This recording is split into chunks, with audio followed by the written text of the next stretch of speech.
Hai, apa kabar semuanya? Semoga kabar Anda baik-baik saja. Terima kasih karena sudah memberikan support dan juga kesetiaan Anda untuk membangun channel Codot Film. Yuk kita lanjutkan alur ceritanya, sambil siapin kopi dan cemilan, setting suara volume full. Gasken. Lei Dong. Selain klan Xiao, yang pertama kali menolak, klan Gu dan Hun harus dianggap yang terkuat di antara 8 klan kuno. Peringkat di belakang mereka adalah klan Yan dan Lei. Kekuatan garis keturunan kedua klan tidak menunjukkan tanda-tanda melelahkan bahkan setelah bertahun-tahun. Karenanya, klan dipenuhi dengan individu-individu berbakat. Meskipun mereka tidak dapat dibandingkan dengan klan Gu dan Hun, mereka jauh lebih kuat daripada klan Yao, Shi, dan Ling. Mungkin itulah alasan kedua klan tersebut bukanlah yang pertama dihancurkan oleh klan Hun. Kesemek yang lembut mudah diperas. Jelas, klan Yan dan Lei tidak termasuk dalam pernyataan ini. Tentu saja, setelah semua sasaran empuk dihancurkan, cepat atau lambat giliran mereka akan datang. Klan Gu tampil cukup hidup hari ini. Dikunjungi oleh kepala klan dari klan Yan dan Lei dianggap sebagai masalah penting bahkan bagi klan Gu. Karenanya, pendirian mereka sangat serius. Itu bisa dianggap telah memberi kedua kepala klan wajah yang cukup. Pada saat Xiao Yan dan Sun Er tiba di luar aula, tempat itu sudah dipenuhi orang. Itu jelas terlihat sangat hidup. Duduk di sebelah kiri kursi pemimpin adalah kepala klan dari klan Yan, Yan Jin. Keduanya diam-diam menyelinap ke aula. Setelah itu, mereka menuju ke tempat yang sepi. Jari Sun Er menunjuk ke seorang pria paruh baya di sebelah kiri kursi kepala dan dengan lembut berkata. Mata Xiao Yan melihat ke arah yang dituju Sun Er. Orang bisa melihat pria paruh baya berjubah merah cerah duduk di kursi tinggi. Pria itu tampaknya berusia 40-an. Dia memiliki penampilan yang agak kasar.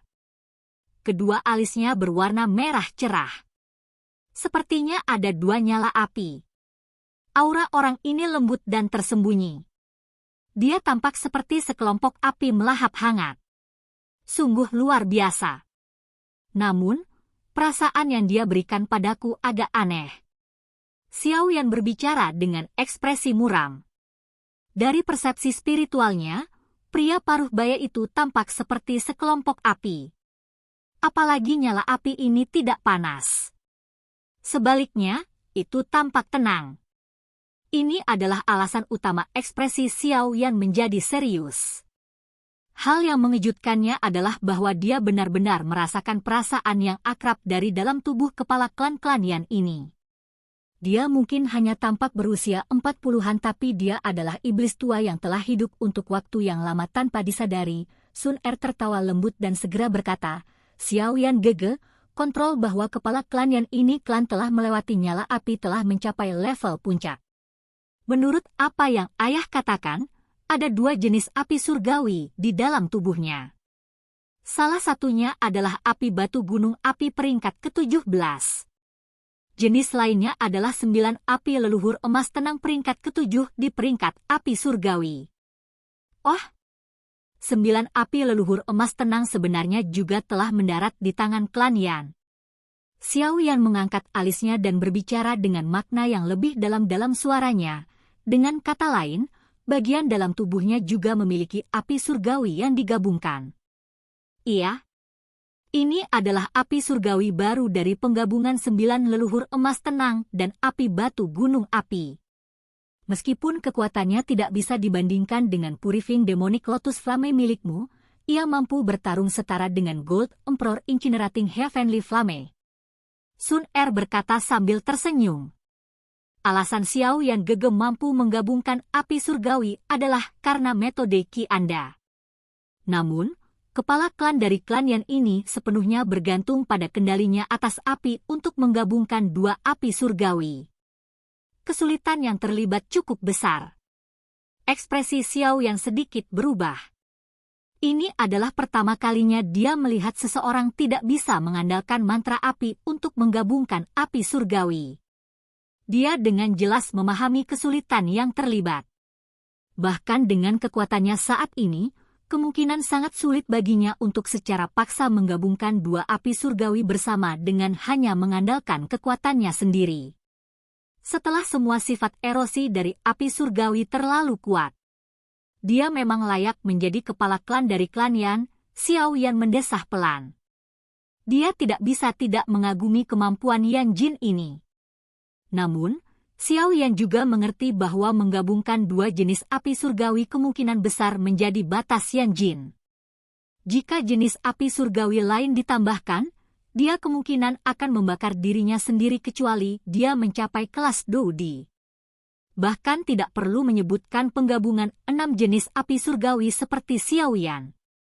Di sisi kanan kursi kepala adalah kepala klan dari klan Lei, Lei Ying.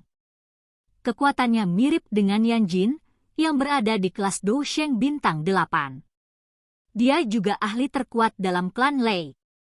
Mata Xiao Yan sekali lagi berbalik ke sisi lain. Itu mungkin untuk melihat menara logam seperti manusia yang tiba-tiba duduk. Kulitnya agak hitam. Orang ini sangat menarik perhatian.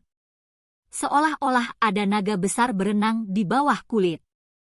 Kekuatan menakutkan dipancarkan secara samar-samar. Itu menyebabkan kaki orang-orang yang dekat dengannya sedikit bergetar. Pertempuran Lei Ying ini sangat didambakan. Dikabarkan bahwa dia pernah bertengkar dengan Xiao Xuan saat itu. Namun, dia dikalahkan.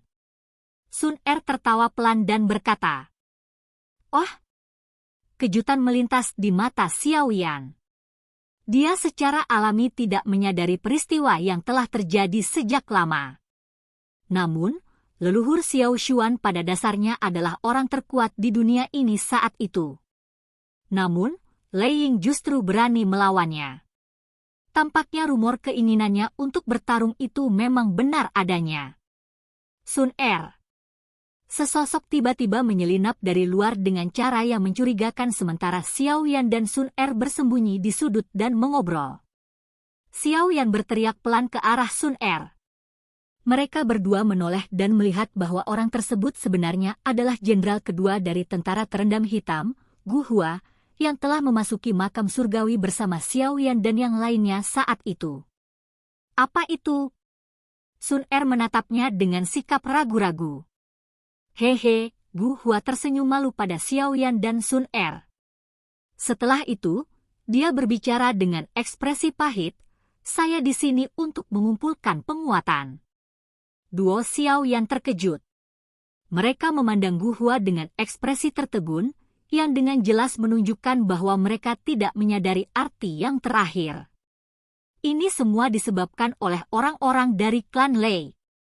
Saat mereka tiba di klan Lei, mereka mulai berkeliaran di sekitar dan dengan sengaja memprovokasi banyak dari tentara terendam hitam kita untuk bertarung dengan mereka. Pada akhirnya, orang-orang itu tidak bisa menahan diri dan marah. Apalagi, mereka benar-benar dipukuli oleh pihak lain. Betapa memalukan. Gu Hua menggosok kedua tangannya dan tertawa getir.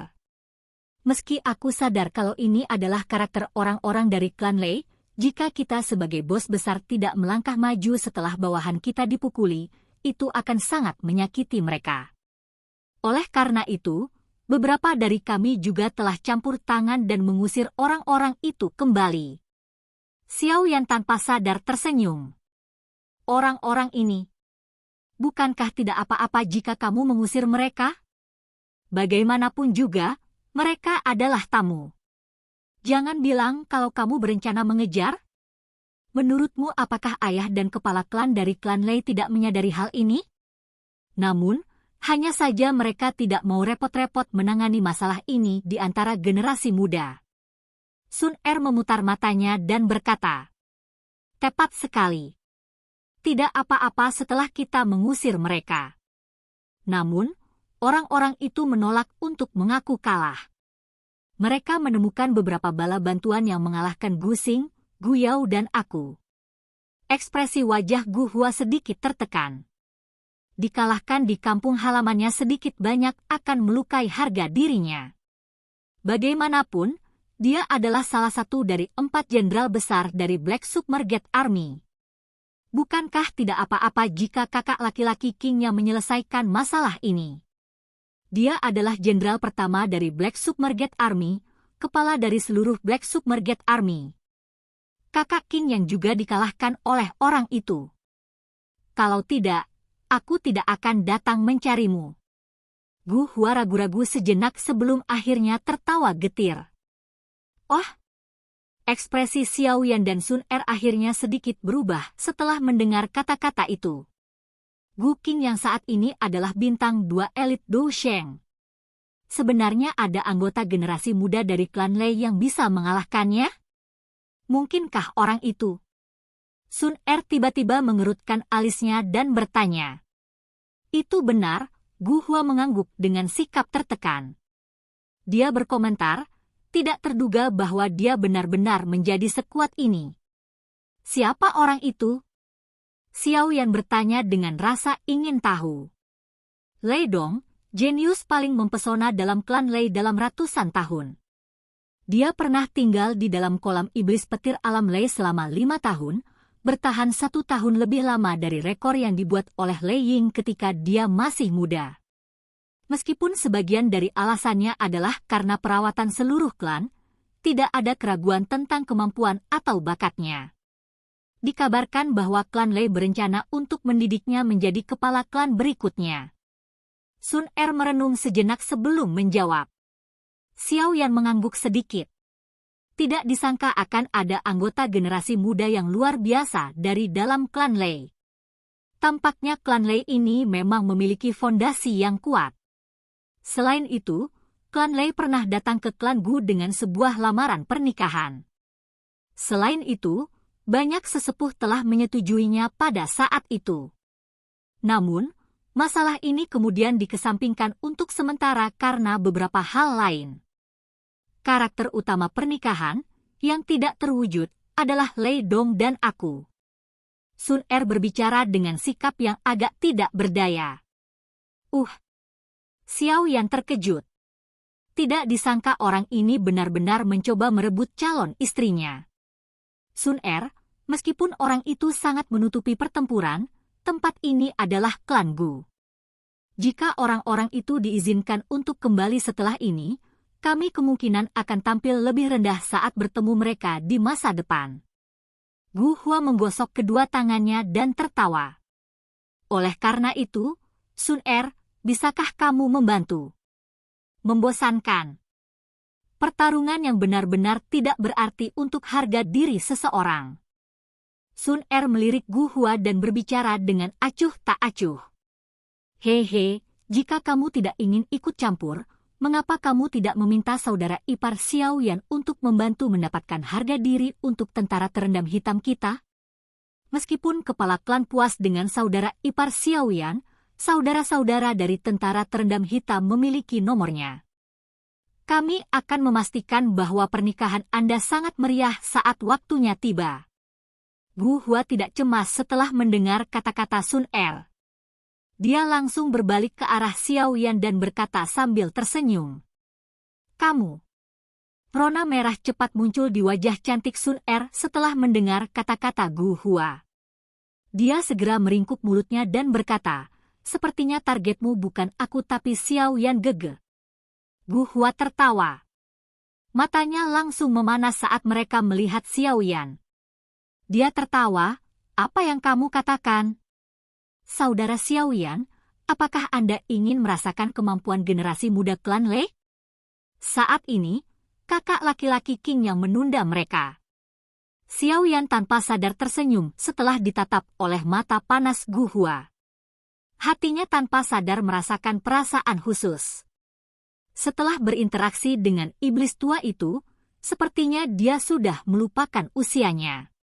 Menurut usianya, dia seharusnya saat ini seperti Gu Hua dan yang lainnya, yang mengalami periode waktu ketika mereka keras kepala dan sombong. Baik. Kami akan melakukan apa yang Anda katakan. Memimpin. Izinkan saya untuk melihat kemampuan apa yang dimiliki orang yang mencoba merebut istri saya. Silakan pergi ke. Oke guys, jangan lupa like, comment, share, and subscribe di channel Codot Film. See you next video. Piece out and Bei Bei.